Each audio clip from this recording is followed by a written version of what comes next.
Subscribe कयो मुझे channel के घंटी के निशान ते क्लिक करियो जी हर नई वीडियो की नोटिफिकेशन तव्हांखे सब खां पहिरियां मिली सके। अस्सलाम वालेकुम दोस्तों, कीअं आहियो? उमेद तो कयां मुंहिंजा सभु दोस्त ठीकु हूंदा। दोस्तों हाज़िर आहियां हिकु नए वीडियो सां गॾु। उमेद कयां थो त इहा वीडियो तव्हांखे पसंदि ईंदी। जेकॾहिं वीडियो पसंदि अचे त वीडियो खे लाइक लाज़मी कजो ऐं कमेंट बि कजो। त दोस्तों मां हिन वीडियो में अॼु तव्हांखे मां ॿुधाईंदुसि त सिंधी फाउंड किथां डाउनलोड कजनि। त चैनल ते जेकॾहिं नवां आहियो त चैनल खे सब्सक्राइब करे वठो ऐं पास वारी घंटी खे आल ते दॿायो जीअं हर नई अचण वारी वीडियो जो नोटिफिकेशन तव्हांजे मोबाइल जी स्क्रीन ते मिली वञे। त दोस्तों मां हिन चैनल ते फ्री इंटरनेट फ्री बैलेंस ऐं ट्रैक जा वीडियो सिंधी में अपलोड कंदो रहंदो आहियां। जेकॾहिं तव्हां इहे सभु कुझु सिंधी में ॾिसणु चाहियो था त ट्रैक इन सिंधी खे सब्सक्राइब करे वठो। त दोस्तों काफ़ी सारा दोस्त चवनि था सिंधी फाउंड किथां डाउनलोड कजनि, सो उनजो तरीक़ो तव्हांखे मां अॼु हिन ई वीडियो में तव्हांखे मां ॿुधाईंदुसि ऐं उहो फाउंड पिक्स एल या पिक्स आर्ट में कीअं एड कजनि। त तव्हांखे मां सभु कुझु सॼो प्रोसेस हिन वीडियो में ॿुधाईंदुसि। वीडियो खे आख़िर ताईं ॾिसिजो। दोस्तों तव्हांखे हाणे अचिणो आहे क्रोम ब्राउज़र में। क्रोम ब्राउज़र हर दोस्त वटि हूंदो आहे। त क्रोम ब्राउज़र ते पाण हाणे ईंदासीं ऐं तव्हांखे हिते गूगल ते सर्च करिणो आहे। तव्हांखे मां सम्झायां थो। दोस्तों तव्हांखे हिते गूगल ते सर्च करिणो आहे सिंध सलामत फाउंड।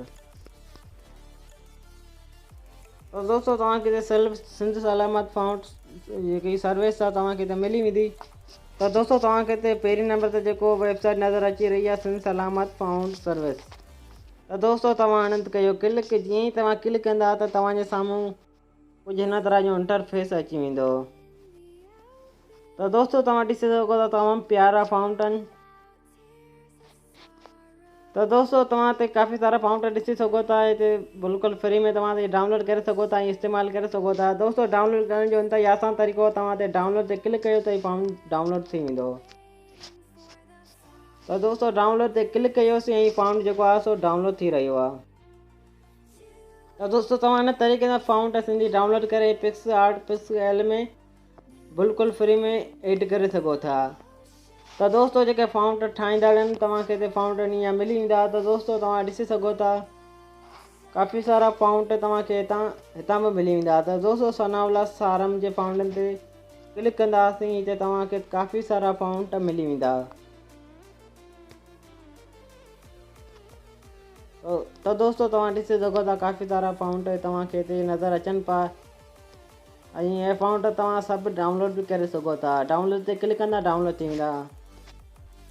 तो दोस्तों तव्हांखे हाणे अचिणो आहे पिक्सल ऐप में।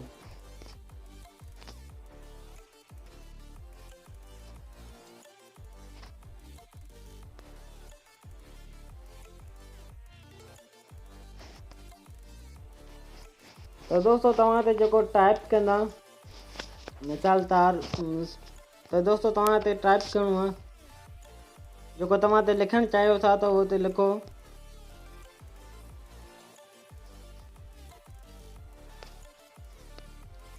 मुंहिंजे चैनल खे सब्सक्राइब कयो। तो दोस्तों हिन तरीक़े सां तव्हां लिखी ऐं तव्हांखे हिते अचिणो आहे फाउंट में। तो दोस्तों माय फाउंड ते क्लिक कयो ऐं तव्हांखे हिते जेका तव्हां फाउंड डाउनलोड कया आहिनि त तव्हांखे हिते नज़र अची वेंदा। तो दोस्तों तव्हां ॾिसी सघो था इन तरीक़े सां फाउंड तव्हां हिन में ऐड करे सघो था। त दोस्तों वीडियो कीअं लॻी पंहिंजी राय कमेंट में ज़रूरु ॾिजो। मिलूं था नेक्स्ट वीडियो में। तेसिताईं मूंखे ॾींदा इजाज़त। पंहिंजो खोड़ सारो ख़्यालु। ख़ुदा हाफ़िज़।